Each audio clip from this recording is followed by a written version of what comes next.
자, 이제 오늘 우리가 이제 요한계시록으로 통해서 우리 셰마 아카데미 마지막 말씀을 나누겠습니다. 우리가 이제 봄, 가을로 하는 셰마 아카데미는 그때마다 주제를 가지고 좀 더 말씀을 집중적으로 보는 시간이 될 것입니다. 이제 오늘 말씀을 이제 마지막으로 일단 언약을 통해서 보는 우리 셰마 아카데미 신구약 말씀이 이제 오늘 마무리를 하겠습니다. 자, 오늘 요한계시록의 좀 제목이기도 하고요. 이제 오늘 이 말씀이 전체 제목이기도 한데 같이 한번 오늘 설교 제목, 말씀 제목을 한번 읽겠습니다. 시작.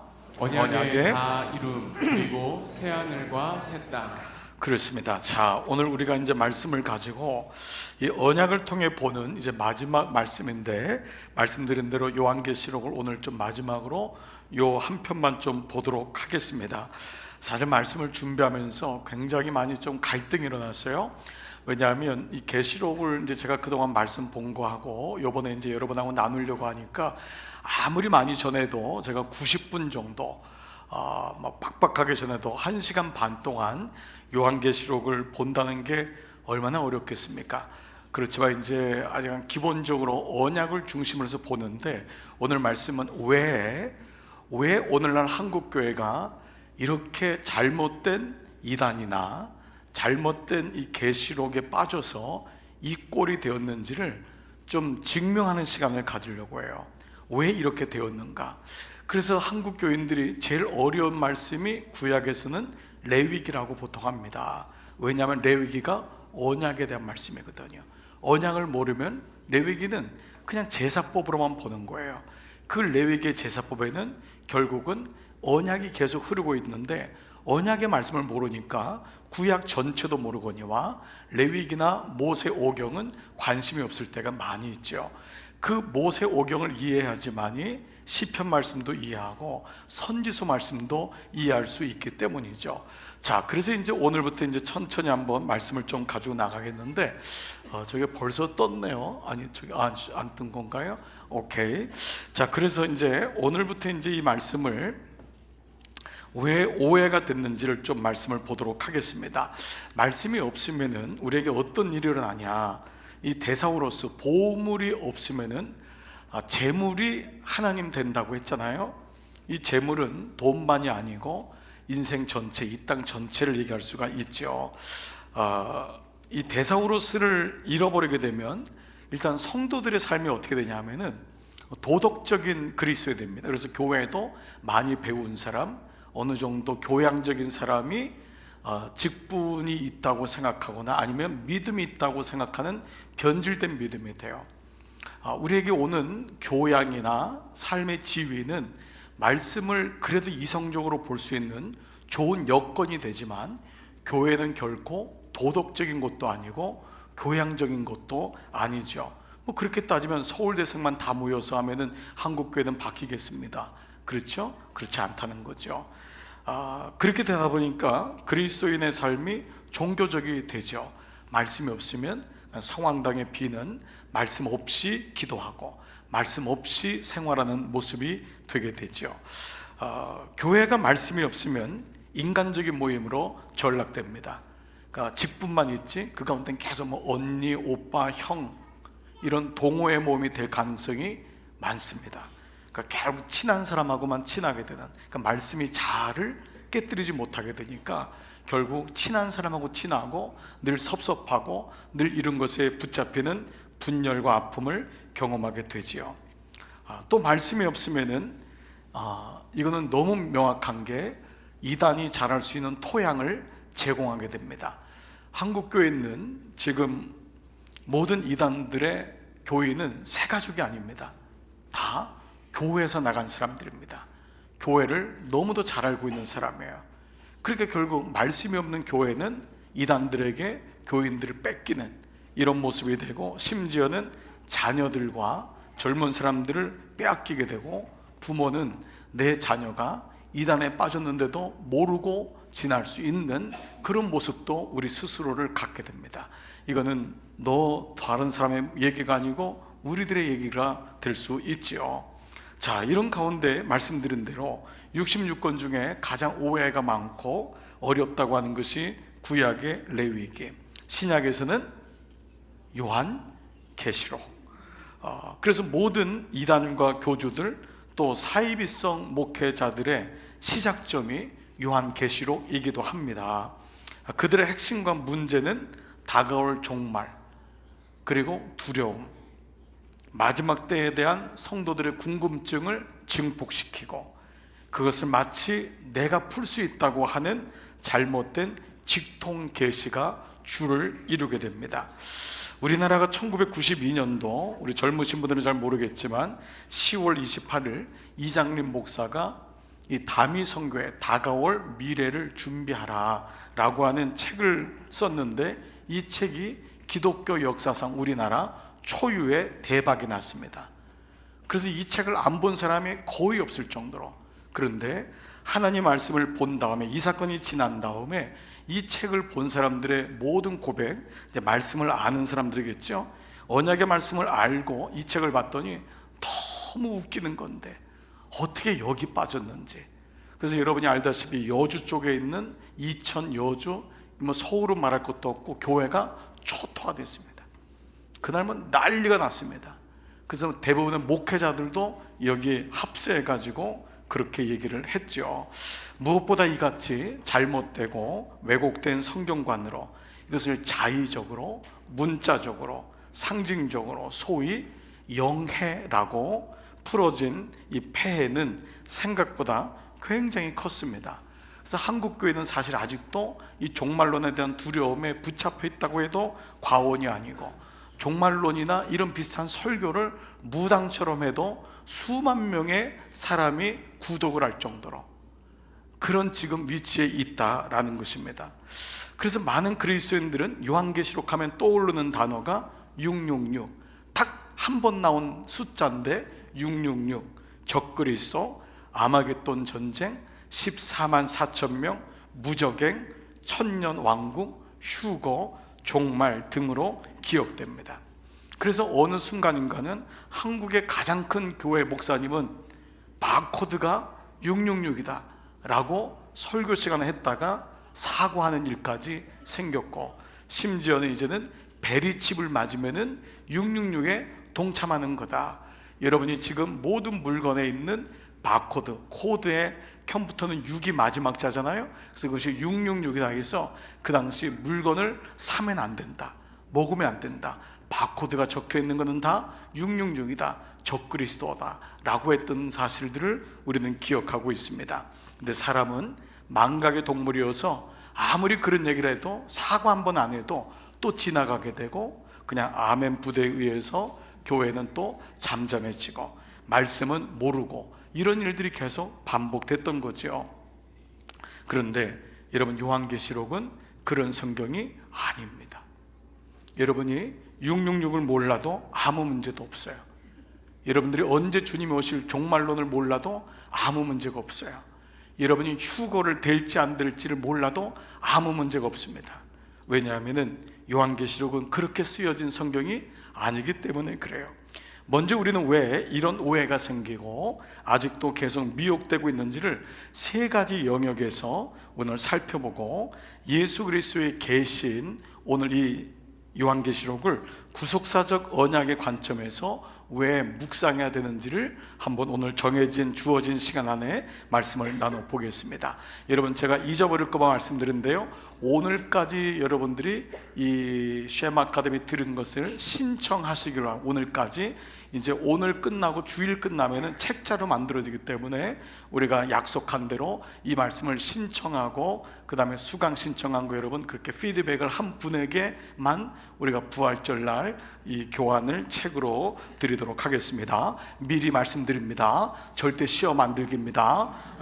꼭 이런 거 하면은 째째하게 그런 거 가지고, 왜냐하면 언약을 했기 때문에 그래요. 언약을, 약속을 했기 때문에 이건 약속을 지켜야 되잖아요. 예, 분명히 약속을 했는데 꼭 그런 분이 있어요. 그거 뭐 얼마 된다고 꼭 이런 거에 삐쳐가지고 뭐 딴 교회 간다느니 뭐 어떤, 하여간 부지런히 다니세요.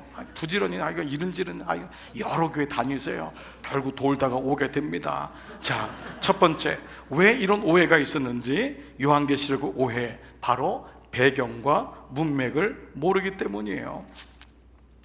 여러분이 모든 말씀은 어떤 배경에서 맥락에서 쓰여졌는지를 분명히 알아야 됩니다. 제가 아내하고 이렇게 늘 집에 있거나 교회에 있거나 아무래도 제일 가까운 사람이 아내잖아요. 그런데 얘기를 해도 깜빡깜빡 소통에 문제가 생길 때가 있습니다. 그게 뭐냐면 나는 안다고 얘기를 하는 거예요. 안다고. 근데 저분은 몰라요, 그 얘기를. 그런 나중에는 목사님 그게 무슨 말이에요? 모든 맥락이, 모든 배경이 모르면은 시험에 들 수 있고 모르면은 오해가 될 수 있어요. 그렇기 때문에 모든 사건은 맥락과 배경을 반드시 이해해야 됩니다. 하물며 하나님 말씀은 말할 것도 없죠. 이거를 가리켜서 다양성과 통일성과 연관성이라고 해요. 성경을 보는 세 가지의 성, 세 가지의 뷰라는 것입니다. 뷰 포인트는 첫 번째 다양성이에요. 성경은 1500년 동안 40명이 넘는 저자에서 쓰여졌는데 왕족으로부터 노예까지 써졌어요. 너무 다양한 거예요. 놀랍게도 이렇게 1500년이라는 시간 동안 왕족부터 노예가 썼는데도 불구하고 성경은 통일성을 갖고 있다는 거예요. 이 성경이 놀라운 거예요. 바로 예수 그리스도, 언약이라고 하는 통일성이에요. 그래서 성경은 유기적으로 읽어야 돼요. 구약과 신약이 유기적으로 연결되어 있어요. 계시록은 절대 계시록 하나만 보면 안 됩니다. 성경 앞부분을 모르는 분이 계시록만 듣게 되면은 계속 가스라이팅을 당하는 거예요. 대부분 이단들은 다른 성경을 안 봅니다. 왜냐하면 그 성경을 풀 수가 없는 거예요. 계시록 하나를 가지고 수백 번을 강의합니다. 제가 이번에 JMSM하고 이 신천지하고 몇 군데 있어요. 뭐 이런 안상홍이 이런 데를 한번 제가 찾아봤어요.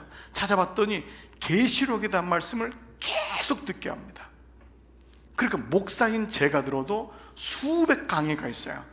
그 강의를 듣다가 마지막은 누구냐면 안상홍이가 나오는 거예요. 마지막은 누구냐면 이장님애가 나오는 거예요. 마지막은 바로 신천지 그 사람이 나오는 거예요.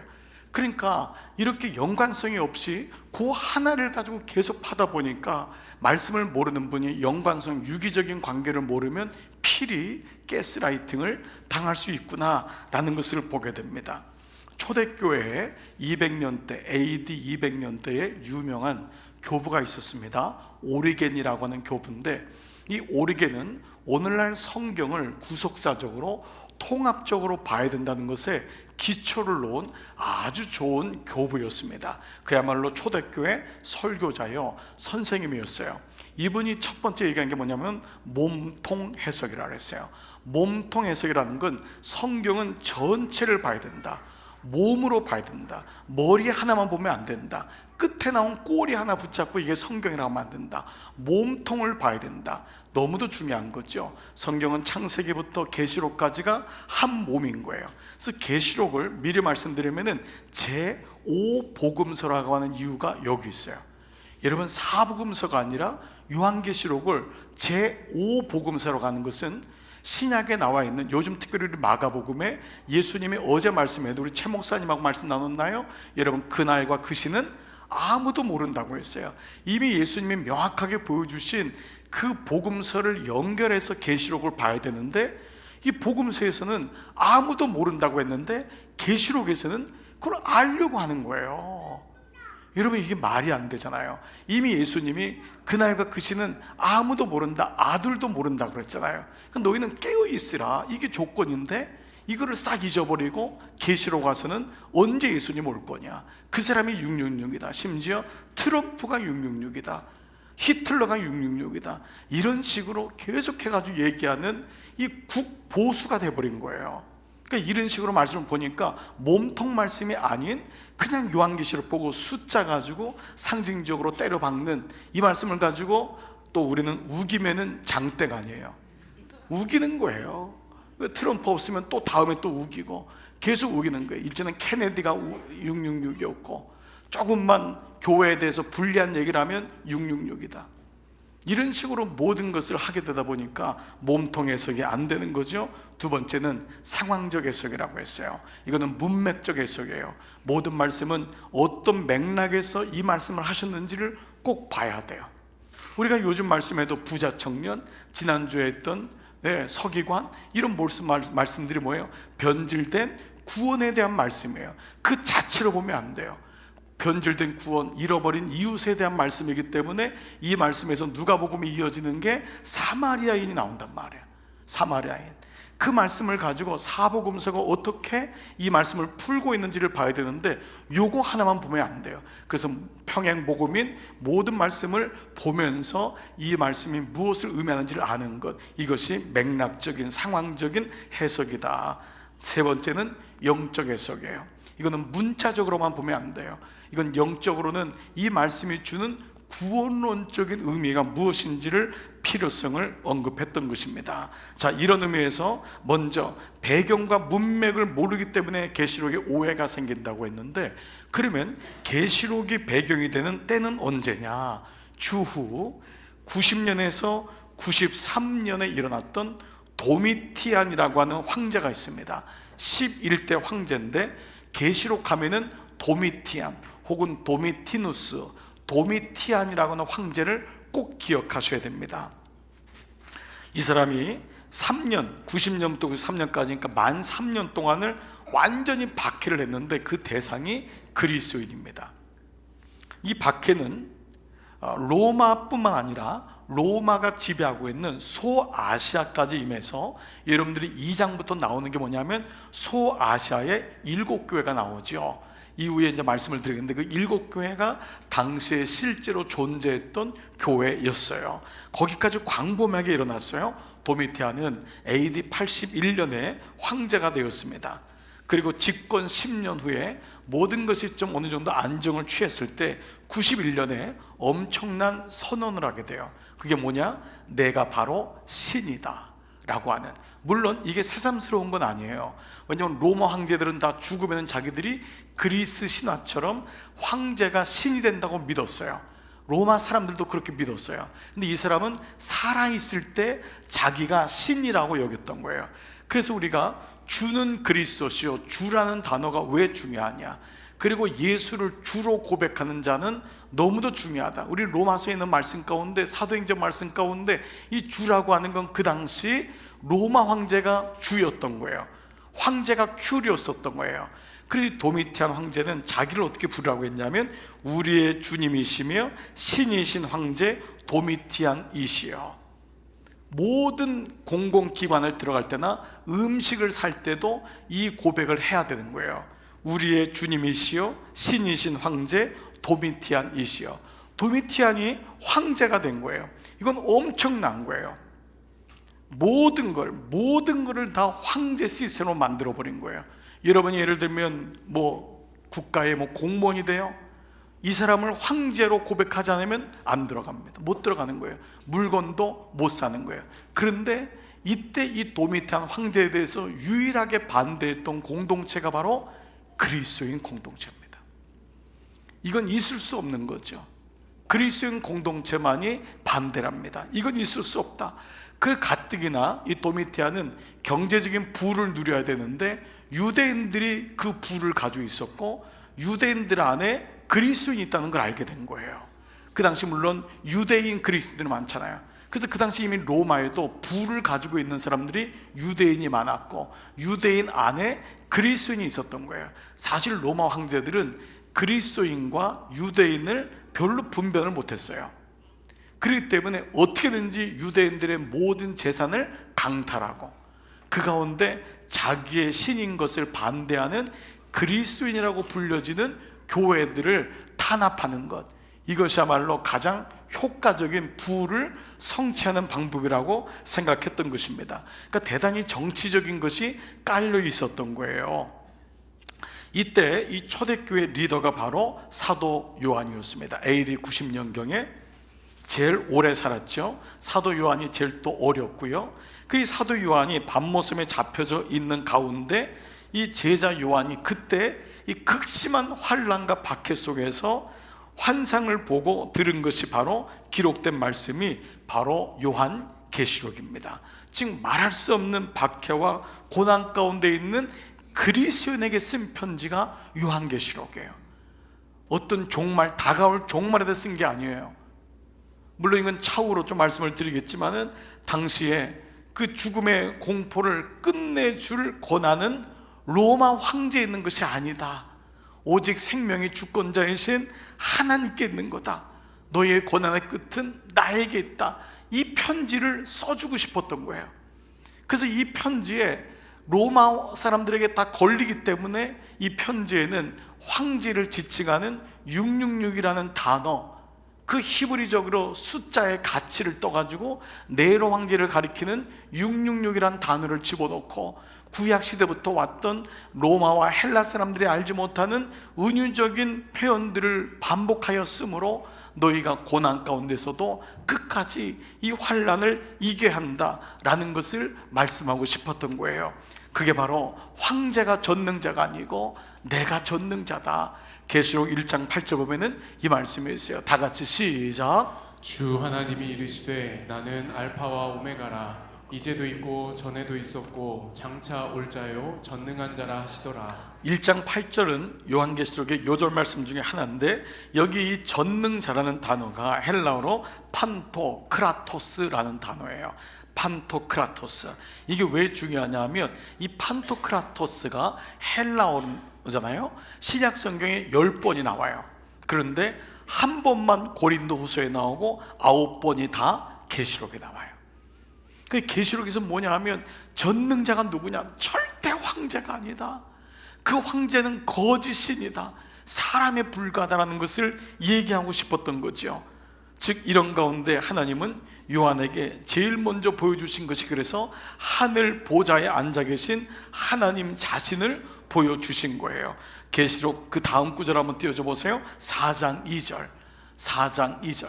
내가 곧 성령에 감동되었더니 보라, 하늘의 보좌를 베풀었고 그 보좌 위에 앉으신 이가 있는데, 우리의 눈에 보이지 않지만 하늘 보좌에 앉으신 하나님이 전능자다라는 것을 말씀하고 싶었던 거예요. 그 하나님이 마침내 오셔서 너희를 다스릴 것이다. 그분이 철퇴를 가하셔서 이 로마 황제의 모든 거짓을 드러나게 하실 것이다 라고 말씀하신 거예요. 그리고 마침내 그 하나님이 어린 양 되시는 예수 그리스도를 통하여 이 모든 구원을 이루어 가실 거다. 이게 요한계시록을 쓴 유일한 동기요 이유인 거예요. 계시록 7장 9절 10절을 봐보세요. 이 일 후에 내가 보니 각 나라와 족속과 백성과 방언에서 아무도 능히 설 수 없는 큰 무리가 나와 흰 옷을 입고 손에 종려가지를 들고 보좌 앞과 어린 양 앞에 서서 다 같이요 큰 소리로 외쳐 이르되 구원하심이 보좌에 앉으신 우리 하나님과 어린 양에게 있도다 하시니, 여러분 찬양 가운데도 많이 불러줘요. 구원하심이 보좌에 앉으신. 이 구원하심은 이 요한계시록 편지를 받는 사람들에게 너무 절박한 거예요. 우리를 구원해줄, 죽음에서 구원하고 이 박해에서 구원하실 그 분은 보좌에 앉으신 우리 하나님과 어린 양에게 있다, 황제에게 있지 않다라는 것을 전해주고 싶었던 거예요. 즉 그 극심한 박해 속에서 이 말씀이 퍼지기 위해서는 봉할 수밖에 없었어요. 이 말씀이 전해지지 않으니까 말씀을 봉할 수밖에 없었고, 로마의 박해자들이 알 수 없는 상징과 은유들을 통해 설명할 수밖에 없었던 거예요. 그래서 먼저 이 말씀의 배경이 그러하다는 것을 아셔야 됩니다. 이 배경이 없으면은 우리는 너무도 요한계시록을 종말론적으로 혹은 알지도 못하는 단어들 꼭 한 단어 보고, 여러분 666이라는 단어는 요한계시록 13장 26절에 딱 한 번 나오는 단어예요. 그 한 번 나오는 단어를 가지고 얼마나 우려먹었습니까? 딱 하나 나오는 그 단어, 그 단어는 사실 네로 황제 그 사람이면 너무도 명확한데, 그걸 가지고 계속 은유적으로 상징적으로 이거를 풀면서 너무도 많은 사람에게 궁금증을 유발하게 되고, 그리고 두려움도 갖게 되고, 마치 666을 모르면 잘못 신앙생활하는 것처럼 이런 식으로 우리가 오도했던 적이 너무도 많습니다. 실제로 여러분이 소아시아를 방문하고 이 터키 쪽을 방문하게 되면은, 여러분 그때 그 시절에 그 믿음을 지키기 위해서 이 말씀을 받으려고 그 땅속으로 계속 들어갔던, 카타콤으로 들어갔던, 그 지하동굴로 들어갔던 사람들을 보게 됩니다. 그 지하동굴의 그 높이가 지금으로 말하면 20층 정도입니다. 여러분 생각해 보세요. 아파트 20층 정도가 밑으로 들어간 거예요. 근데 지금 이 아파트가 아니라 그 당시에 한 층은 상당한 높이였어요. 그러니까 거의 밑으로 100m, 어떤 심지어는 200m, 어떤 연구학자는 300m까지 들어갔다고 하잖아요. 그 밑에까지 들어가서 거기서 300년을 지난 겁니다. 너무 박해가 심해가지고 그때 요한계시록이 써졌다고 한다면 이 요한계시록을 받은 사람은 얼마나 용기가 났겠어요. 얼마나 이 말씀을 가지고 그래 다시 전능자는 로마 황제가 아니다. 아무리 그 전능자들이 우리를 쫓아오고 우리를 물어뜯고, 그래서 역사적인 배경에 나오는 말씀들이 너무 스토리들이 많습니다. 저도 이번에 이 준비하다가 여러 가지 이야기들이 역사에 나온 이 로마인들이 그리스도인들을 박해하는 장면들을 보니까 교회들을 이간질시키고요, 거기서 그 자녀들을 죽여요. 자녀들을, 부모가 나오게 하기 위해서 자녀들을 죽여요. 그게 뭐 상상할 수 없는 그런 가운데서 믿음을 지켰던 그때 AD 91년에 이 말씀이 쓰여졌다라고 하는 것을 우리가 꼭 기억해야 될 것입니다. 자, 두 번째요, 요한계시록의 오해는 왜 이렇게 오해가 있냐? 계시와 묵시의 차이를 모르기 때문이다 라는 것입니다. 물론 묵시라는 단어 자체가 나쁜 단어는 아닙니다. 근데 여러분은 묵시록, 요한 묵시록이라는 말도 들어봤을 것입니다. 지금은 요한 계시록이라는 말이 굉장히 일반적이지만은 한국교회는 한동안 요한 묵시록이라는 말을 쓰기도 했습니다. 자, 그러면 이 계시록이나 묵시록이라는 단어는 이 똑같은 단어예요. 한글로 한자로도 10개자를 쓰고 묵자도 묵묵할 묵자, 그러니까 계시록이라는 것은 열렸다라고 하는 의미가 있고, 묵시록은 묶여있다, 얘기하지 않는다 아무도, 어떤 그러한 좀 더 어떤 문학적인 의미가 묵시록에 있습니다. 근데 똑같이 원어로는 아포칼립시스라고 하는 단어를 썼어요. 아포칼립시스, 이 똑같은 단어인데 묵시록으로도 번역했고 계시록으로도 번역했어요. 이 아포칼립시스는 영어로는 리빌레이션, 리빌 한다고, 드러낸다. 그래서 영어로 요한계시록을 리빌레이션이라고 하죠. 이건 리빌이라고 하는 동사인데 베일을 벗기다 혹은 숨은 것을 드러낸다 라고 하는 뜻입니다. 근데 이것을 계시록이라고 쓴 이유는 의미가 있어요. 뭐냐면 예수 그리스도를 통하여 10개자, 그분을 통하여 드러나는 거예요. 이거는 우리가 여는 게 아니라, 계시는 10개자는 뭐냐면 여는 주어가 있는 거예요. 내가 여는 것이 아니라 예수 그리스도를 통하여 열려진다 라고 하는 의미가 계시록이에요. 그러면 묵시록이라고 쓰는 것은 지금 현재는 동방정교회, 러시아를 중심으로 한 동방정교회라고 하는 곳이 있습니다. 그 동방 기독교인데 동방으로 갔던 정교회 스타일입니다. 그래서 모자 광 같은 거 쓰고 캐톨릭이랑 비슷한데 기독교인 거예요. 러시아 쪽에 있고 그리스 쪽에 있는 것이 소아시아 쪽이 동방 정교회고, 캐톨릭이 유일하게 묵시록이라는 단어를 쓰고 있습니다. 개신교는 이미 묵시록이라는 단어를 쓰지 않아요. 그 이유는 여러 가지가 있지만, 묵시록이라고 쓰는 번역했던 의미는 뭐냐 하면 묵시문학이라고 하는 데서 왔던 연유 때문에 그래요. 묵시문학, 이 묵시문학과 아주 연결되는 것이 바로 묵시록이라 할 수 있습니다. 물론 계시록만이 묵시문학에 속하는 것이 아니라 장르로 하면은 예를 들면 서신서, 예언서, 묵시서, 묵시문학, 성경은 당시의 시대적인 문학을 통해 왔기 때문에 성경학자들이 좀 나눴어요. 그 중에 묵시문학에 들어가는 것이 구약의 다니엘입니다. 그 신약에는 계시록. 그런데 이것을 묵시문학이라고 하는 것으로 보다 보니까 이 묵시가 계시가 변질될 수 있는 요소를 가지고 있음을 알게 된 거예요. 왜냐하면 이 소위 묵시문학은 주전, 예수님 오기 전 200년 전부터 예수님 온 다음에 200년, 그러니까 BC 200부터 AD 200년 사이에 유행하던 문학이 묵시문학이에요. 이 당시 40여 편의 묵시문학책들이 굉장히 많았습니다. 예를 들면 우리나라로 하면 전래 동화 같은 거예요. 전래 동화들이 많아서 악한 사람들이 죽고 선한 사람, 콩쥐팥쥐 같은 경우 그런 거 있죠, 그렇죠? 호랭이 얘기라든지 뭐 이런 얘기들 있잖아요. 그래서 악한 사람들이 결국은 철퇴를 맞고 선한 사람이 승리한다라고 하는 이런 메시지가 있었는데, 이것이 문학적인 특징으로 BC 200년부터 AD 200년까지를 휩쓸었었습니다. 그런데 이 묵시문학의 특징이 있는 게 뭐냐면은, 첫 번째, 가명을 사용합니다. 주인공이 나오질 않아요. 그러니까 누가 주인공인지 몰라요. 가명을 써요. 두 번째는 가상적인 상황이 설정돼요. 현실하고는 관계가 없어요. 요한계시록하고 좀 다른 걸 여러분들 보셔야 돼요. 요한계시록은 주어가 명확하죠. 대상이 분명해요. 7교회가 분명해요.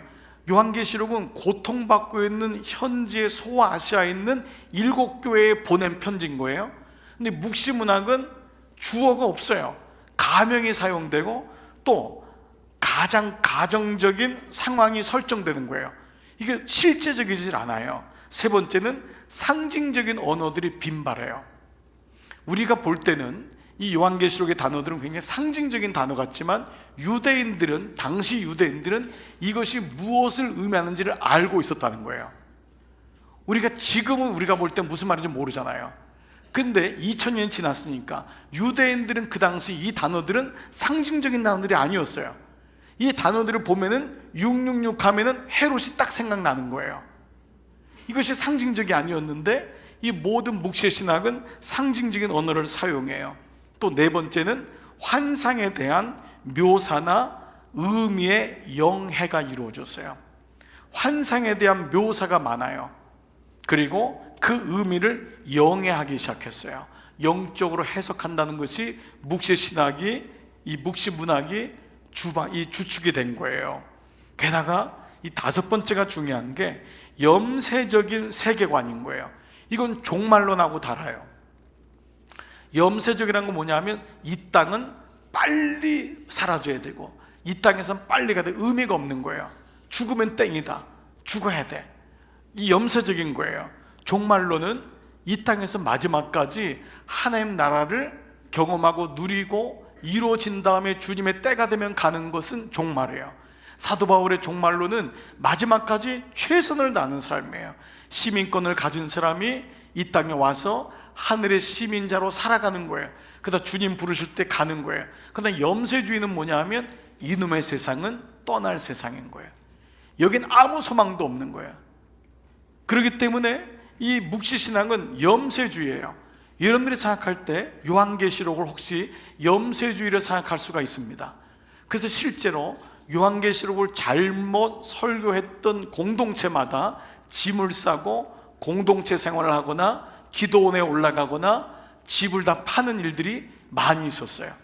왜냐하면 염세적으로 말씀을 이해했기 때문에 그래요. 요한계시록 말씀은 절대 염세적인 말씀이 아니에요. 오히려 그 말씀을 가지고 견디라고 하는 거예요. 그 로마에서, 소아시아에서 믿음을 가지고 끝까지 버티라는 거예요. 하나님 나라를 이루라는 거예요. 그 말씀이 계시록이에요. 계시록은 이 땅에 아무것도 아니다, 빨리 보따리 싸가지고 올라가자, 어디로 도망가자, 기도원으로 가자, 어디 멀리 뉴질랜드로 가자, 피지로 가자. 이것 보세요. 지금 다 이런 계통들이 뭐죠? 잘못된 계시록을 가졌던 사람들이 최근에 일어나는 거예요. 말도 안 되는, 요즘 어디 피드숍에 돌라라고 하는 말도 안 되는 브라질에가 있는 그 돌라라고 하는 이단이 지금 얼마나 많은 피해를 주고 있습니까? 그럼 말도 안 되는데 수천 명이 거기로 다 재산을 가지고 옮겨가는 거예요. 왜냐하면 말씀을 염세적으로 보기 때문에. 근데 이 묵시문학은 염세적인 세계관과 땅의 하늘나라를 이루는 것에는 관심이 없어요. 그래서 결혼도 이 이장님씨 했을 때 제가 이 자료를 보니까 가출하고, 집에서만 부인들 가출하고 애들 가출하고 이런 일들이 막 속출했습니다. 왜냐하면 땅에 하나님 나라에는 관심이 없는 거예요. 그러니까 오늘도 제가 만약에 여러분은 무조건 그냥 아멘 안 하시겠지만, 제가 만약 그렇게 해가지고 오늘 여러분하고 빨리 팔자, 지금 막 졸다가 지금 또 들으신 분 있잖아요. 지금 졸다가 지금 빨리 파세요 여러분. 이거예요, 이거. 그러니까 땅에 하나님 나라가 이루어지는 것은 관심이 없는 거예요. 오직 천상에 간다. 그게 바로 이만희 씨가 쓰는 새 하늘과 새 땅이 신천지예요. 신천지, 새신자, 하늘천, 따지. 신천지가 새 하늘과 새 땅인 거예요. 근데 그 새 하늘이 뭐예요? 바로 신천지 교회고, 새 땅이 뭐예요? 14만 4천 명이라고 하는 그 숫자에다가 자기가 교인들의 등록한 숫자를 딱 고정시켰잖아요. 그런데 14만 4천 명이 늘어나니까 이거는 또다시 완성돼야 된다. 제2의 14만 4천 명이 돼야 된다. 그리고 모든 14만 4천 명을 통과해 들어가 보니까 거기 끝에는 누가 있죠? 이만희가 있는 거예요. 보십시오. 그 결과 지나친 종말론적인 잘못된 생각이 교인들 삶에 왔습니다.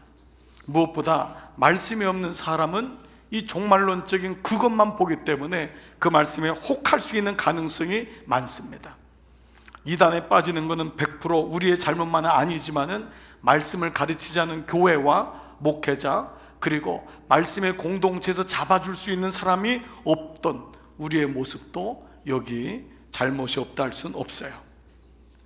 결국은 이 결과 지나친 종말론적인, 그래서 목사 중에도 한때 계시록을 모르면은 영적인 목사가 아니다라고 했어요. 계시록을 막 강의하고 이러면은 대단히 영적인 목사로 성도들은 생각했습니다. 그리고 극단적인 이원론적인 해석이에요. 배경 없이 OX 문제로 이원론적인. 한국교회에 저는 대단히 염려하고 기도하는 것이 한국교회 목사들이 성도들을 이원론화시키고 있는 거예요. 이게 이데올로기든 무엇이든 간에 성도들을 분별하지 못하게 하고 이데올로기로 만들어요. 그래서 보수와 진보라고 하는 교회 안에, 제가 아는 한 목사님은 실제로 후배 목사님인데 한 교회 갔더니 장로님 몇 분이 오시더니만 태극기를 어떻게 생각하냐고 묻더래요.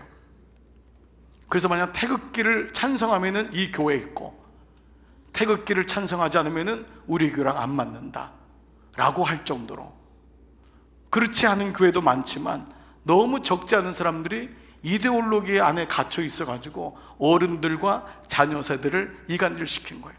정치 한번 하면, 대통령 한번 뽑힐 때마다 부모와 자녀 세대가 얼마나 나눠지는지 말도 못해요. 그러니까 결국은 이런 성경에 대해서 올바르게 건강하게 말씀으로 보지 않으면은 계속해서 우리는 교회 안에서, 모임 안에서 이데올로기로 이원론화가 되고 말씀으로 이원화가 되는 모습을 갖게 되죠. 결국 이러한 모습들은 자의적인 해석이 가능하게 됐습니다. 신학교가 아무 관계가 없는 거예요. 신학교 나온 거 아무 관계가 없는 거예요. 그래서 이때 가능한 게 뭐냐면 직통 계시입니다. 내가 하나님께 직통으로 받았다고 하는 겁니다. 직통 계시가 가능한 나라. 그래서 이단이 속출했습니다. 자칭 보혜사, 자칭 봉인을 푸는 자, 그리스도라고 하는 자들이 교회 안에 나오기 시작했던 거예요. 그런데 이런 이야기들은 구약에 조금이라도 말씀에 익숙한 독자라면은 금세 구약에 어떤 사건에서도 찾아볼 수 있는 익숙한 상징들인 용이나 뱀이나 두 증인, 짐승, 음녀 같은 이 단어들이 창세기로부터 이미 써져 있는, 교회로까지 이어져 있는 단어라는 것을 알게 됩니다. 역사의 이미지라는 것을. 즉 하나님이 사도 요한을 통해 계시록을 쓰게 하신 유일한 이유는 간단합니다. 핍박 속에서 변절하거나 신앙을 부인하지 않고 끝까지 견뎌내라고 하는 그 메시지, 이게 가장 중요한 메시지다. 그래서 이것만 놓치지 않으면은 다른 거는 여러분 몰라도, 누가 여러분에게 666 모릅니까? 휴거 모릅니까? 그냥 몰라도 그냥 귀담아 듣지 마세요. 그냥 몰라도 돼요. 진짜 그거 가지고 여러분의 신앙을 절대 난도질하거나 믿음이 없다고 할 수 없다는 것입니다. 그 가운데 성도는 교회를 공격하는 적들의 정체와 그들의 운명을 알고 그들의 시작과 과정, 그리고 종말을 알게 돼요. 그러면서 싸움은 쉬워지는 거예요. 이 싸움은 이미 이긴 싸움이구나. 요한계시록을 말씀을 받은 사람은 이 싸움은 황제가 이기는 것이 아니라 이미 이긴 싸움, 이미 하나님이 승리하신 싸움이구나. 그러나 아직 완전한 승리, 그 예수님이 말씀하신 것처럼 재림하시기 전까지는 아직은 완벽한 승리는 아닐지라도 그분은 곧 오신다라고 하는 믿음을 갖게 된 것입니다. 그리고 역사의 주인이시고 어린 양이신 예수님이 다시 오실 것이다. 그가 재림주로 올 것이다. 그가 언제 올 줄은 알지 못하지만 그가 오실 것이다 라고 말씀하고 있는 거예요. 말씀드린 대로 왜 한국교회가 유독 계시록에 한동안 집착되었을까? 그것은 이 계시록이라는 관점에서 이 구속사적인 주님에게 관점이 있는 것이 아니라 미래에 대한 예측이나 신탁 혹은 현시 등의 초월적 계시나 직접, 직통, 계시에 미혹됐기 때문이에요. 그렇기 때문에 하늘 세계를 묘사하는 풍부한 하나님 나라의 이미지와 은유와 상징들을 자의적으로 해석하기에 급급했던 것입니다. 그렇기 때문에 묵시의 개념으로 보다 보면은 마치 성경은 아무도 풀 수 없는 봉인된, 어떤 사람도 함부로 풀 수 없는, 읽을 수조차 없는 묵시록으로 볼 수 있는 거예요. 이것이 계시록 5장 1절인데 보겠습니다. 내가 봄에 보좌에 앉으신 이의 오른손에 두루마리가 있으니 안팎으로 썩고 7인으로 봉하였더라. 이 봉한다고 하는 단어를 보면은 어떤 누구도 마치 이 말씀을 풀 수 없을 것 같은, 왜요? 이것이 묵시된 말씀이기 때문에 라고 하는 오해를 갖게 되었던 것입니다. 아까 말씀드린 대로요, 다니엘서도 구약 성경의 대표적인 장르 중에는 묵시 문학에 속하는 장르입니다. 그러나 다니엘서를 뚫고 있는 게 뭐냐면 뜬 돌입니다. 뜬 돌, 흰 돌 대신 뜬 돌 대신, 바로 그 뜬 돌 대신 돌이 모든 것을 파하고 모든 것을 깨뜨린다고 하는, 결국 다니엘도 예수 그리스도를 통해 보는 그림자임을 명확히 알 수 있다는 것입니다. 그 당시에 느부갓네살 왕과 수많은 권세와 수많은 세대 가운데서도 하나님의 역사는 도덕이 흘러가고 마침내 그 역사, 그 돌들이 모든 신상들을 깨뜨릴 것이라고 하는 분명한 말씀이기 때문에 이것은 문학이 아니라는 거예요. 즉 이 계시록이나 다니엘서 모두가 지금과 앞으로 이루어질 예수 그리스도를 통해 이루어지는 구원에 대한 말씀이기 때문이라는 거예요. 예수 그리스도를 통해 보는 것입니다. 모든 성경은, 다니엘도 계시록도 오직 예수 그리스도를 통해 이루어지는 구원에 대한 말씀이에요. 이 말씀은 언제 주님이 오느냐, 누가 666이냐, 언제 어떻게 휴거할 거냐, 천년왕국은 어떻게 이루어지는 것이냐, 여기 대해서 그동안 2000년 동안 교회는 신학자마다 해석들이 달랐어요. 그러다 보니까 이 해석을 할 때마다 큰 교회 목사가 이렇게 해석하면 우르르 갔다가 그 사람 죽은 다음에 보니까 아니야, 또 이 사람 또 이렇게 하니까 우르르 가고, 계속해서 여러 가지 설들이 많이 있었어요. 물론 모든 걸 다 부인할 수는 없지만은 가장 중요한 것은 예수 그리스도를 통해 이루어지는 구원에 대한 말씀이 계시록이다. 계시록은 종말에 대한 말씀이기 전에 구원에 대한 말씀이다 라는 것이죠. 세 번째, 그러면 요한계시록의 오해는 뭘까? 세 번째는 언약의 구속사로 보지 않기 때문에 그렇습니다. 묵시 문학적으로 보다 보니까 계속 은유와 상징적인 메시지에 빠질 수밖에 없고, 성과 악의 싸움으로 이런 식으로 이 대칭할 수밖에 없었던 거예요. 그런데 언약의 구속사라는 것은 요한계시록이 절대 독립적인 말씀이 아니다. 창세기에 있는 말씀이 결국은 예수 그리스도를 통과하여 요한계시록에서 완성된다고 하는 이 통째로 보는, 통일성을 가지고 보는 것이 옳기 때문입니다.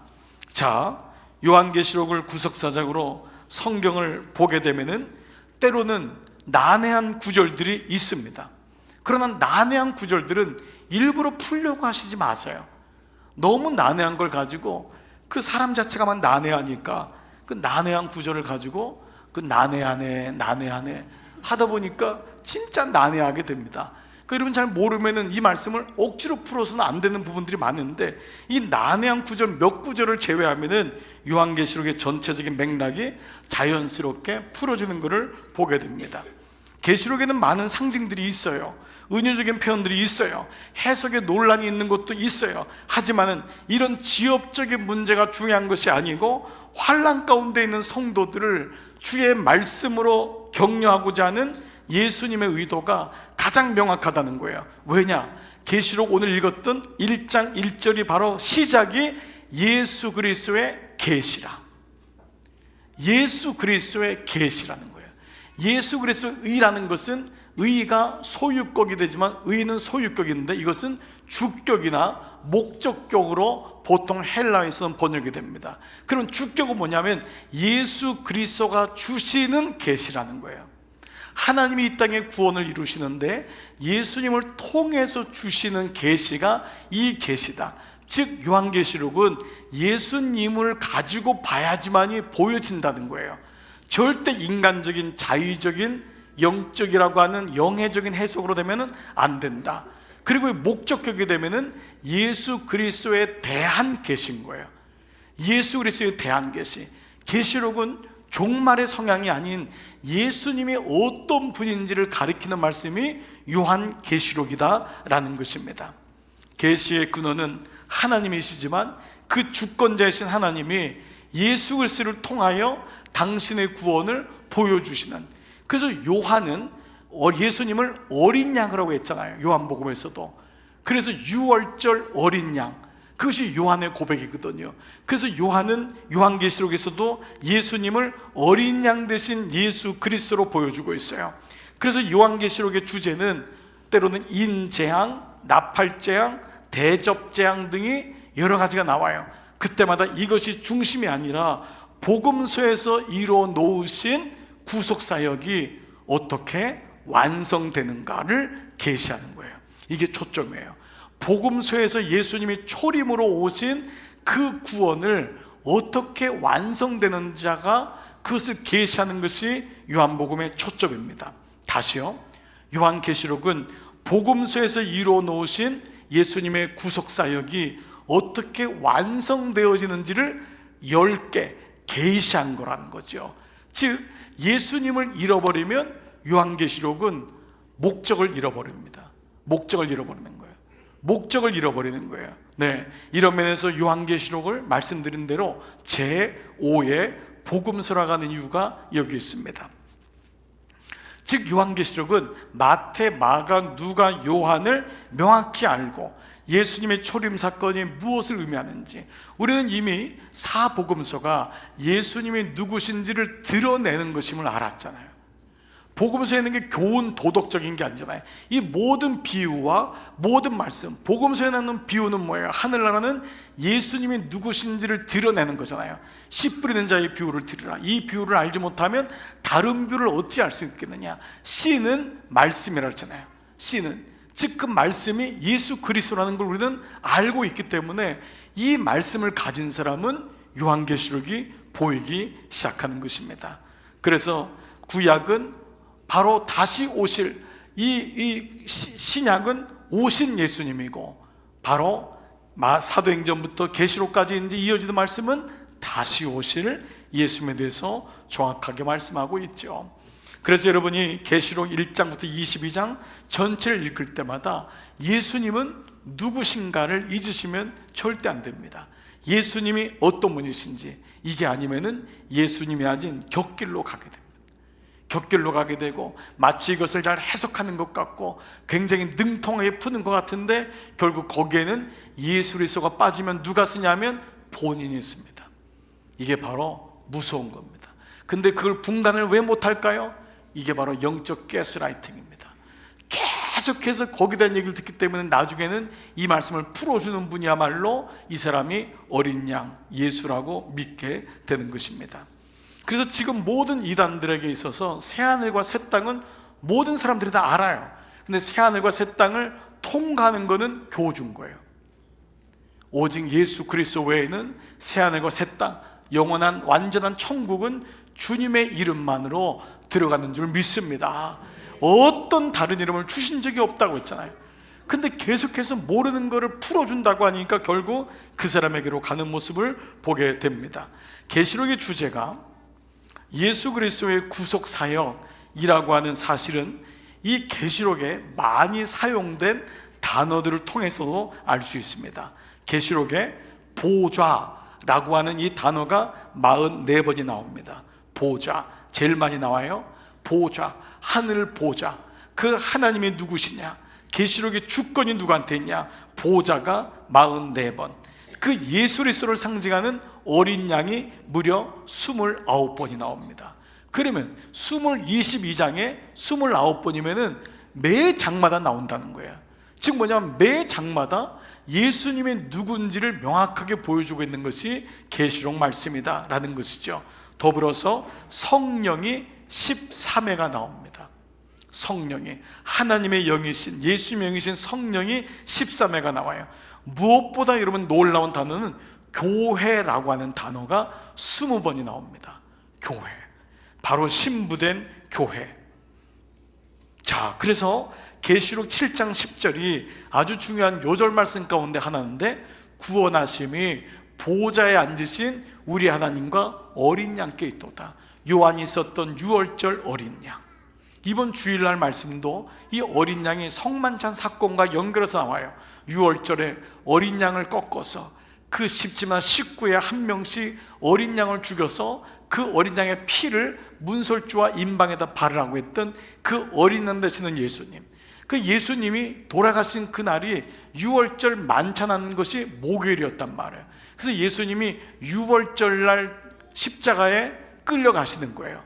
골고다 언덕에. 그때가 바로 성만찬을 했던, 그 성만찬을 한 건 우리에게는 성만찬의 날이지만은 예수님 당시에는 유월절 만찬이었던 거예요.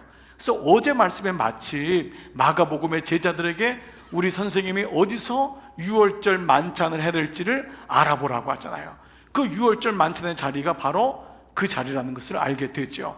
자, 이같이 교회라고 하는 단어가 등장하면서 구원하심이 보좌에 앉으신 우리 하나님과 어린 양이 있도다 라고 하는 단어가 계속 반복됩니다. 또 계시록 22장 17절, 성령과 그리스도의 영이잖아요. 성령과 신부. 이 신부란 단어는 교회입니다. 신부. 우리는 다 예수 그리스도를 맞이하는, 신랑 대신 예수를 맞이하는 교회잖아요. 교회는 실제로 여성형이에요. 남성형이 아니에요. 교회, 그 신부가 말씀하시기를 오라 하시는도다.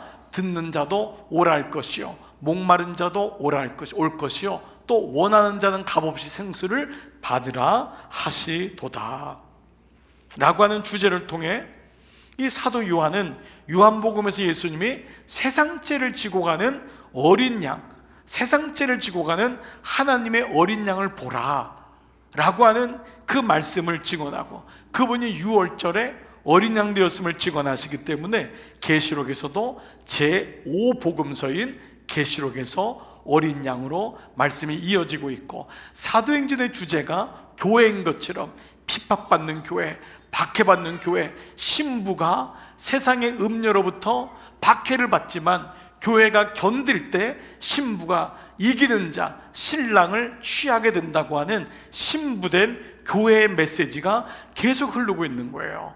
그러니까 계시록은 사도행전을 아는 사람에게 너무도 쉬운 말씀인 거예요.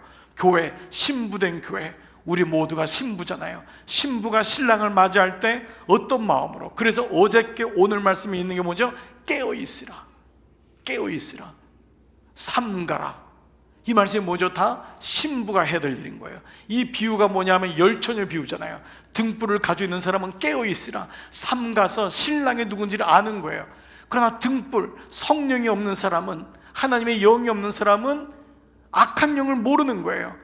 이리의 거죽을 뒤집어 쓴, 그 양의 거죽을 뒤집어 쓴 일인데 그 이리가 와도 모르는 거예요. 그래서 미련한 처녀가 그냥 지식이 없다, 지혜가 없다가 아니라 영적으로 하나님 말씀이 없는 자, 그 없는 자는 결국은 미혹된다. 그래서 너희가 깨어있으라.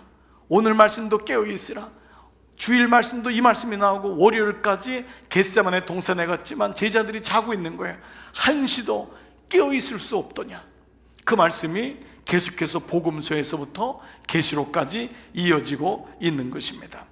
이런 맥락에서 성경은 하나님의 이루신, 하나님이 완성하신 사건이잖아요.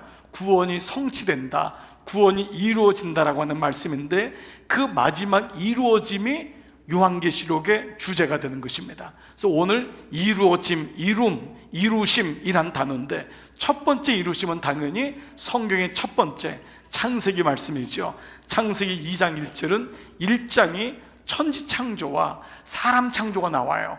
그런데 모든 걸 다 이루셨을 때 2장 1절에 천지와 만물이 다 이루어지니라. 주어가 누구예요? 하나님이 하신 거예요. 빅뱅이 아니에요.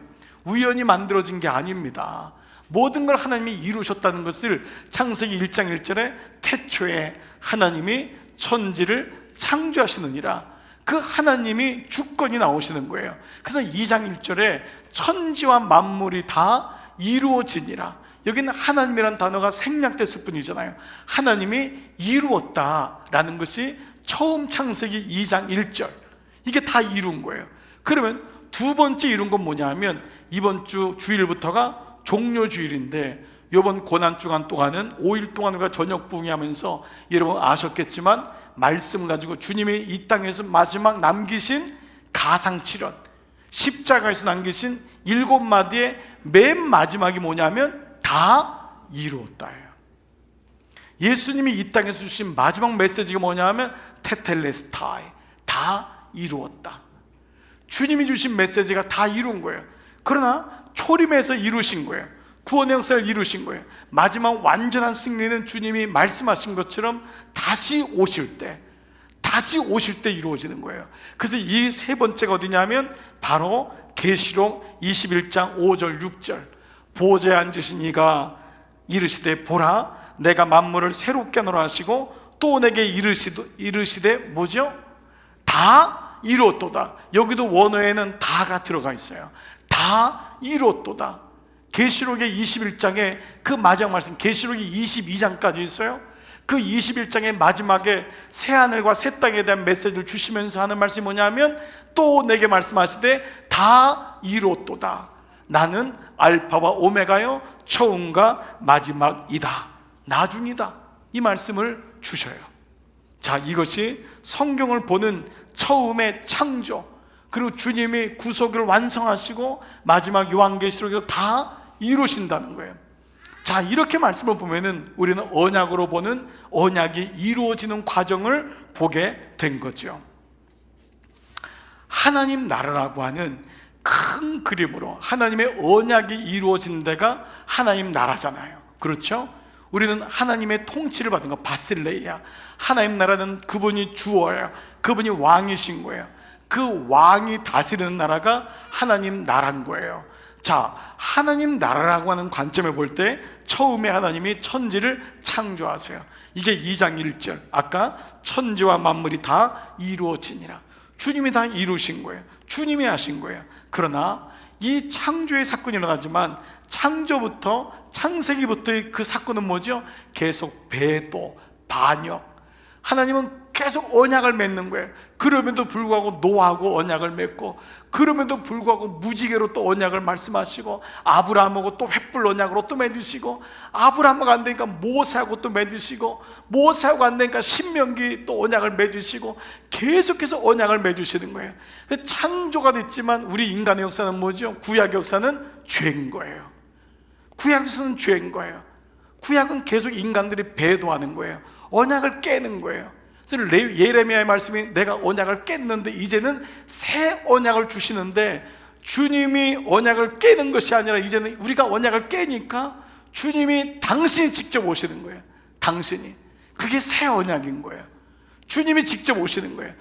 그것이 예레미야 31장에서 말씀하는 새 언약을 주는데, 이전과 다른 언약을 주겠다.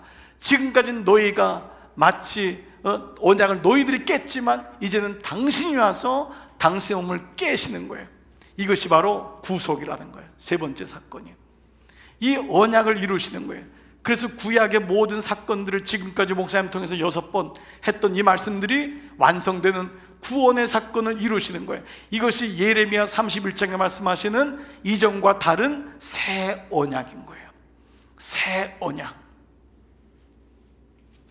이 새 언약을 주시고, 주님은 마지막 오실 때까지 당신의 신부된 선물로 주신 십자가의 선물인 피값으로 주신 교회를 세우시죠. 이 교회를 통해서 언약을 저기 강남중앙교회에 마크를 했는데 이거 누가 만들었습니까 이거? 자, 교회를 주시는 거예요. 예. 그리고 우리 교회 마크에도 십자가가 있는 거예요. 자, 그런데 이 교회를 통해서 남은 자, 교회는 남은 자잖아요. 그 구속의 사건을 믿는 자, 그게 에클레시아란 말이에요. 에클레시아는 주님이 부른 자, 부르심을 받은 자란 말이에요. 내가 자의적으로 간 자가 아니라 이 구속의 사건에 덮쳐진 자, 그 은혜에 덮쳐진 자. 탕자처럼 우리는 다 죽을 수밖에 없고 다 내 맘대로 살았는데 하나님이 나를 보자마자 덮어주시는 거예요. 아버지가 덮어주시는 그 은혜 가운데 있는 도피처, 교회. 그 도피처, 교회로 들어오는 거예요. 그 교회에 왔을 때 비로소 우리는 이 교회를 통해 하나님이 재창조에 다 이루시는 요한계시록의 마지막을 이루시는 거예요. 이것이 바로 여섯 번째 마지막 재창조가 일어나는, 마지막 계시록 21장 6절에 다 이루었도다. 나는 알파와 오메가여 처음과 마지막이다. 이거는 새하늘과 새 땅인 완벽한 천국이에요. 우리가 알고 있는 천국이 아니라 예수님이 완벽하게 재림하셔서 이루신 그 나라가 임하였다라고 했을 때 계시록에는 그 사건이 이루어지는 거예요. 물론 우리는 이 새 나라 새 땅을 우리가 이 땅에 있을 때 볼 수도 있어요. 너무 감사하게도. 그러나 우리가 죽어서도 이 말씀은 이루어지겠죠. 오고 가는 세대 속에서 그 말씀이 이루어져서 마침내 우리가 보기 때문에 이 말씀이 있고 보지 못하면 말씀이 없는 것이 아니라 이 말씀은 살아있는 거예요. 천지는 사라지더라도 언약은 사라지지 않는 거예요. 그 언약의 말씀이 마지막에 이루어지는 것이 창조에서부터 우리가 알 수 없고 기대할 수 없었던 새하늘과 새 땅은 완벽한 창조다. 그래서 재창조가 되는 것이죠. 자, 이것을 우리가 그동안 말씀을 봤던 세 가지 축, 본질, 변질, 변화라고 하는 세 축을 가지고 보면은 이런 그림이 되는 거예요. 본질은 하나님이 창조하셨지만 죄가 들어옴으로 우리가 변질되잖아요. 변질된 거예요. 율법으로 구원을 받는 등, 행위로 구원받는 등, 이것을 레위기 율법의 말씀을 완전히 착각하고 변질시킨 사두개인들, 레위인들, 서기관들, 그 사람들이잖아요. 결국 그 사람들이 구속의 십자가로 다시 회복시키는, 변화시키는 이 마지막이 이제는 교회와 변화의 말씀을 통해서, 십자가를 통해서 이루어지고 있는 것입니다. 자, 이제 이 말씀들은 우리가 계속해서 말씀을 통해서 이제 다시 가슴에 좀 새기면 좋을 것 같아요. 그래서 요한계시록을 우리가 그동안 보았던 5가지 언약에 대한 단어로 이제 마무리 한번 정리를 해본다면, 그 언약의 첫 번째는 후손, 두 번째는 언약. 후손이 뭐예요? 스펠로마, 씨란 말이에요. 두 번째 언약, 세 번째 성전, 네 번째 기업, 다섯 번째 계명이었잖아요. 우리가 이 눈으로 본다면은 첫 번째 후손, 요한계시록 후손은 뭐예요? 남은 자. 이게 이사야의 주제란 말이에요. 남은 성도, 그 핍박을 이기고 환난을 이긴, 끝까지 견딘 교회, 신부인 거예요. 신부. 신부. 이 신부가 누구냐면 이기는 자예요. 이기는 자. 그 교회가 이기는 자, 뺏기지 않는 자가 되는 거예요. 그래서 이기는 자는 진자는, 진자는 이긴 자의 종이 되는 거예요. 끝까지 그 박해를, 핍박을 이겨나가는 거예요. 로마가 얼마나 교회를 와해시키고 무너뜨리고 수많이 이간질하고, 실제로 이 당시 로마에 있었던 교회들, 소아시아에 있었던 교회들이 너무도 비참하게 무너져 갔습니다. 그 상상할 수 없는 고문과 미혹으로 인해서 교회들이 무너져 갈 때, 그때 끝까지 복음을 지킨 자들이 있었던 거예요. 그래서 그 자가 바로 신부다. 그래서 바로 신부는 거룩인 거예요. 이 신부를 무너뜨리는 세계를 가리켜서, 로마를 가리켜서 음녀라고 했던 거예요. 음녀. 언약은 뭐지요? 모든 언약이 성취된 것입니다. 창세기 2장 1절에서 다 이루었도다. 예수님이 요한복음 19장 6절에서 다 이루었도다. 그 말씀이 이제 마지막 예수님의 재림으로 인하여 다 이루어지는 모든 언약의 성취가 바로 요한계시록 말씀입니다. 그러므로 여러분들이 요한계시록을 읽을 때 조금은 난해한 구절이 있고 지금은 잊혀버진, 우리에게는 익숙하지 않은 단어들이에요. 그 단어들이지만 그 단어들에 붙잡히지 말고 말씀을 읽으면서 감사와 감격으로 모든 언약이 성취가 되는구나, 그 말씀을 읽는다면은 이 요한계시록은 절대 두려움의 말씀이 아닙니다. 이 말씀은 감사가 되고 감격이 되고 새하늘과 새 땅을 만드신 그 주님의 은혜, 하나님의 놀라운 그 구원을 이루심에 우리는 감사하게 되죠. 성전은 새 예루살렘 성입니다. 이 성전은 눈에 보이는 성전이 아닙니다. 이제는 완벽하게 성취됐기 때문에 눈에 보이는 성전 아니에요. 예수님이 이미 우리의 눈에 있는 성전은 다 사라질 것을 이미 아셨어요.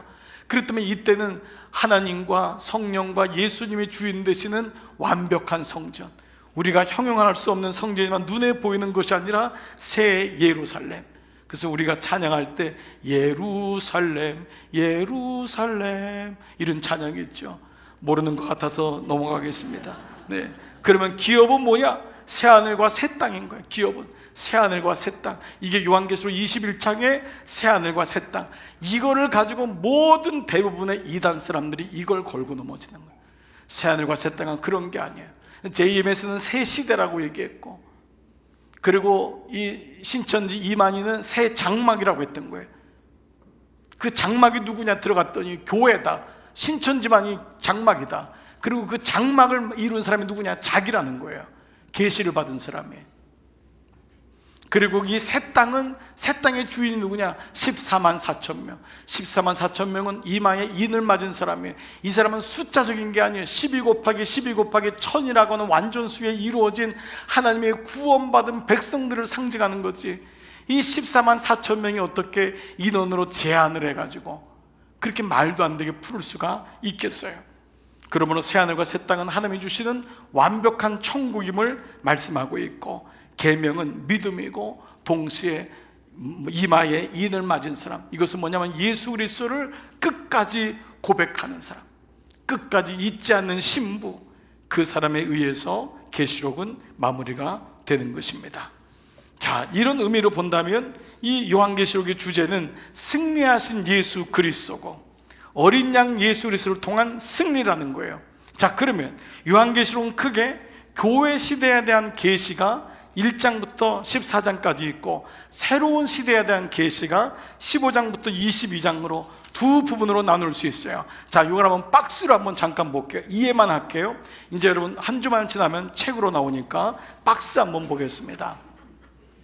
새 언약이신 어린 양 예수를 통한 영원한 승리, 이게 주제예요. 이게 주제예요. 예수 그리스도가 새 언약이다. 그래서 여러분 성만찬 6월절 만찬이 마침 이번 주일날 나오는데, 이 피를 먹으라. 이 피는 언약의 피다라고 마가복음에 나와 있는데 누가복음에는 새 언약이라고 했어요. 예수님이 새 언약이기 때문에, 예수님이 내가 이제 포도나무에서 난 것을 영원히 먹지 않을 것이다, 하늘나라에서 새 것을 먹기 전까지는 먹지 않을 거다라는 말씀이 이번 주일 말씀이에요. 이런 표정 보니까 무슨 말씀인지 지금 전혀 무슨 생뚱맞은, 여러분들 이번 주일 말씀이 그 말씀이에요. 묵상이 중요한 게, 묵상을 하면 이런 단어들이 걸리는 거예요. 묵상하지 않고 말씀을 듣기만 하면은 지금 제가 말씀드렸던 포도나무에서 난 것을 영원히 내가 먹지 아니하리라, 이게 여러분 예수님 하신 말씀이에요. 언제? 성만찬 때, 마지막 6월절 성만찬 때 이 말씀을 하셨어요. 그러면 내가 포도나무에서 난 것을 먹지 아니하고 하늘나라에서 새 것을 먹을 때까지 먹지 아니하리라, 이 말씀은 무슨 말씀일까요? 개봉박두 주일날 뵙겠습니다, 여러분. 이 말씀이 성만찬에 대한 말씀이에요. 누가복음에 그걸 어린 양으로 했던 거예요. 어린 양의 새 언약으로 했던 거예요. 새 언약, 새 언약. 그 요한계시록 주제가 뭐냐? 어린 양, 새 언약이신 어린 양 예수 그리스도를 통한 영원한 승리, 이것이 전체 큰 주제예요. 그런데 1장부터 3장까지는 내가 본 것과 지금 있는 일. 그래서 1장에서는 예수 그리스도 계시, 내가 지금 보았다라는 것을 1장에서 말씀해요. 그리고 2장부터는 여러분들이 잘 아는 7교회, 보통 여기에 대해서 목사님들이 설교를 많이 하죠. 에베소 교회, 사대 교회, 그렇죠? 여러분 빌라델피아 교회, 그런 교회들, 서머나 교회, 가장 핍박을 많이 받았던 교회가 서머나 교회예요. 제일 짓밟혔던 교회. 너무너무 고통받았던 교회, 그 7교회가 실제로 있었던 모습을 보고 있죠. 그리고 장차될 일이 4장부터 22장까지 나오는 거예요. 그러면 이 서머나 교회는 1장부터 3장에는 소아시아의 7교회는 실제로 우리 교회인 거예요. 이 땅에는 이 사람들에게 보낸 거예요. 이 사람들을 통해 보내면서 그 사람들에게 환난을 이겨내면은 장차 오실 그 하나님이 견디는 자에게 면류관을 줄 것이다라고 하는 희망의 메시지요, 소망의 메시지가 계시록인 거예요. 그러면 7교회는 어디 있느냐? 지도를 한번 보겠습니다. 반모섬과 7교회, 여러분이 보시면 이 반모섬 동그라미 밑에 여기서 요한이 이 글을 썼죠. 요한은 한때 에베소의 담임 목사였습니다. 에베소에서 마리아를 모시고 있었고, 이 에베소에 마리아의 묘지도 있죠. 그래서 이 에베소에서 목회했던 그가 이 소아시아의 가장 전략적인 7교회, 수많은 교회가 있었지만 가장 극심한 박해 속에 있었던 너무도 중요한 그 교회 7교회가 편지를 쓴 거예요. 근데 그 교회마다 상황이 다 다른 거예요. 어떤 교회는 배교하기 시작했고, 어떤 교회는 믿음을 지켰고, 근데 그 교회마다 어떤 교회는 너무 돈이 많은 거예요. 돈 때문에 망하는 거예요. 돈을 붙잡고 있는 거예요. 배교하는 거예요. 어떤 교회는 눈이 멀었어요. 눈이 멀어가지고 영적으로 안약을 놓아야 되는 거예요. 이런 교회들의 특징이 오늘날에 맞지 있는 교회 모습과 너무도 유사한 거예요. 이 7교회에 보낸 실제적인 역사, 당시 로마 제국의 핍박을 받는 모든 교회와 성도의 모습, 음료로 인한 모습. 그런데 이 말씀은 오늘 2000년 후에 오늘의 말씀을 보는 우리에게도 7교회는 우리 교회가 되는 거예요. 음료의 공격은 지금도 교회를 타겟으로 하는 거예요. 여러분, 어느 음료가 여러분 세상의 동호회를 타겟으로 하겠습니까? 노래방을 타겟으로 하겠습니까? 당구장을 타겟으로 하겠습니까? 오직 하나예요. 어린 양 신부되는 교회. 그래서 이 교회는 극심한 아픔을 겪는 거예요. 교회는 와해되기도 하고 무너지기도 하고 오해되기도 하고, 그러나 그때일수록 말씀을 붙잡은 성도들이, 말씀을 붙잡는 종들이 견디고 이기고 끝까지 승리할 때 교회는 승리하게 되는 줄 믿습니다. 교회는 바로 신부된 여러분들이에요. 여러분들에게 끊임없이 신부 음녀가 여러분의 가정을 깨뜨리고 여러분의 자녀를 깨뜨릴 때 나는 말씀을 가진 자인가? 세상에 수많은 미혹이 올 때 나는 말씀을 가지고 있는 자인지를 보게 되는 것이죠. 요한계시록을 이해하는데 도표를 2개를 보고 오늘 말씀을 마무리해 볼게요. 요한계시록은 싸움에서 승리하신 어린 양에 대한 말씀이에요. 그래서 키버스가 있어요. 요절 말씀을 쭉 보시고, 저자는 사도 요한, 정리해 보자고요. 수신자는 소아시아의 7교회, 에베소, 서머나, 버가모, 두아디라, 사데, 빌라델피아, 라오디게아. 그걸 언제 했냐? AD 90년부터 96년 사이에. 왜냐하면 도미티안이 91년에 왕이라고, 황제라고 선언했던, 신이라고 선언했던 그때의 극심한 박해가 왔어요. 이 박해는 초대교회부터 지금까지 있었던 어떤 박해보다도 가장 강력한 박해였어요. 너무도 강력한 박해였어요. 그때 사도 초대교회의 지도자인 요한은 반모섬으로 갔을 때 요한은 성도들을 만날 수가 없었던 거예요. 성도들이 어떻게 살고 있는지, 그 극심한 고통을 교회가 어떻게 이기고 있는지. 그래서 요한은 이 말씀을, 구약을 관통하는 언어와 상징들을 통해서 마침내 어린 양 되시는 예수가 승리할 것이라는 편지를 써서 보낼 수밖에 없었던 거예요. 그 말씀. 역사적인 배경은 도미디안 황제의 박해 때 황제 숭배와 우상 숭배가 너무도 그냥 어려움으로 모든 교회를 무너뜨릴 그때에 썼던 것입니다. 2번째 도표를 한번 보시겠습니다. 중심사항은 승리하신 예수 그리스도, 새 언약인 어린 양 예수 그리스도를 통한 승리. 이 단어들이 계속 반복되는 것은 요한계시록에서 절대 이 단어를 잊어버리면 안 돼요. 이 단어를 잊어버리는 순간 우리는 또다시 종말론, 휴거, 천년왕국, 계속 이런 논쟁 속에 들어가는 거예요. 몰라도 돼요. 여러분, 목사인 저도, 우리 목사님들도 이거를 연구해보면 너무 헷갈려요. 너무 어려운 말씀이에요. 그러나 이 말씀을 주시기 위함이 아닌 거예요. 오직 어린 양 되시는 예수 그리스도를 통해 승리하라. 우리는 이미 이긴 자다. 견디는 자가 되어야 된다. 주님 오실 때까지 견디어라. 쓰여진 이유 첫 번째, 소아시아 교회의 칭찬과 책망을 위하여. 그래서 아사에게 칭찬도 하지만 주님이 책망도 하십니다. 엄청나게 책망하세요. 여러분이 하나님 말씀을 듣는 것은 칭찬만 들으면 안 돼요. 영적 아비들을 통하여, 교회들을 통하여, 말씀을 통하여 채찍이 돼야 돼요. 그 말씀이 잘 박힌 못이 되고 채찍같다고 그랬잖아요. 아픈 거예요. 말씀은 책망도 들으셔야 돼요. 두 번째, 환난 당하는 자들을 격려하기 위하여, 그 환난을 이겨야 되니까 환난 당하는 자. 세 번째, 어려움 가운데서 끝까지 증인이 되기 위하여. 그래서 두 증인이 나오는 거예요. 증인이 되라. 마지막까지. 이 증인과 똑같은 헬라어 동요가 순교자입니다. 순교하라. 네 번째, 교회를 박해하는 자들에 대한 하나님의 심판이 있음을 알게 하기 위해서, 분명히 이 땅은 심판받는다. 이 땅이 흥황하는 것 같지만 심판받는다. 다섯 번째, 오직 하나님만을 찬양하고 예배하기 위하여. 그래서 요한계시록은 초대교회 때 놀랍게도 마지막에는 찬송의 시가 되기도 하고 예배송이 되기도 했던 게 바로 이 마지막 21장 이후의 말씀이 되기도 했던 거예요. 구조, 내가 본 것과 지금 있는 말과 그리고 있는 일과 장차될 일이 섞여 있음을 보게 됩니다. 자, 또 하나의 도표 있습니까? 여기까지? 네. 자, 이제 말씀을 마무리할게요. 여러분, 소망하기는 예수 그리스도를 통해 이 요한계시록을 흐르는 이 언약의 역사, 하나님의 구원의 역사를 다시 보고 감사하는 시간이 되기를 축복합니다. 짧은 시간 안에 요한계시록을 제가 여러분에게 섣불리 어떻게 다 말씀을 드릴 수가 있겠어요? 그러나 중요한 것은 예수 그리스도는 종말에 관한 책 이전에 종말을 마침내 승리하시는 구원의 말씀이다. 종말의 말씀이 아닌 구원의 말씀이다. 어찌보면 우리는 매 순간 종말을 알고 있는 거예요. 우리 한 목사님이 한번 새벽에 큐티 때 얘기했는 거예요. 여러분이 그 끝을 안다면 어떻게 하는 거예요? 여러분, 안다고 뭐가 바뀝니까? 여러분이 끝을 만약 안다면 정말 이 땅은 완전히 엄청난 무질서가 올 거예요. 우리는 알기를 원해요. 여러분이 만약에 주님이 오시는 건 몰라도 내가 주님 앞에 가는 곳만이라도 언제 갈지 알고 싶다면 어떤 일이 일어날까요? 그 주님이 이 시간표를 주지 않으신 거예요. 인간의 죄악과 우리 연약함을 알기 때문에 하나님의 시간표에 있는 거예요.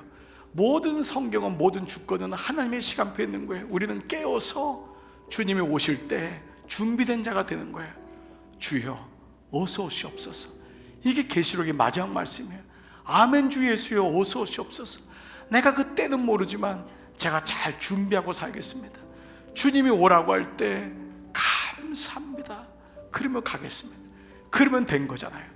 오늘 그렇기 때문에 이 말씀은 종말에 관한 책이 아닌 그 마침내 승리하시는 구원의 말씀이다.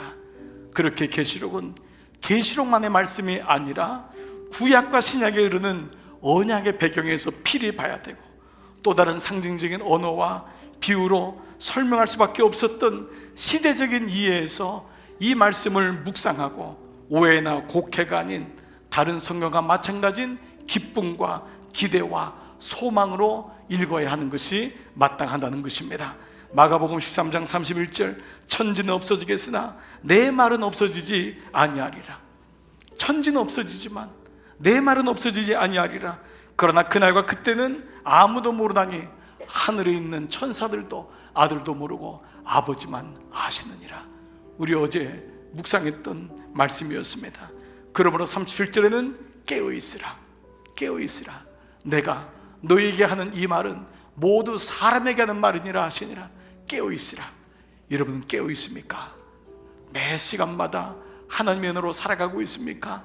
감사로 이 한날을 지내고 있습니까? 마지막 요한계시록 22장 20절 다 같이 한번 큰 목소리로 이 말씀을 읽겠습니다. 시작.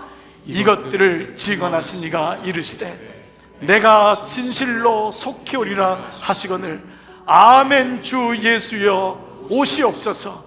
주 예수의 은혜가 모든 자들에게 있을지어다. 아멘.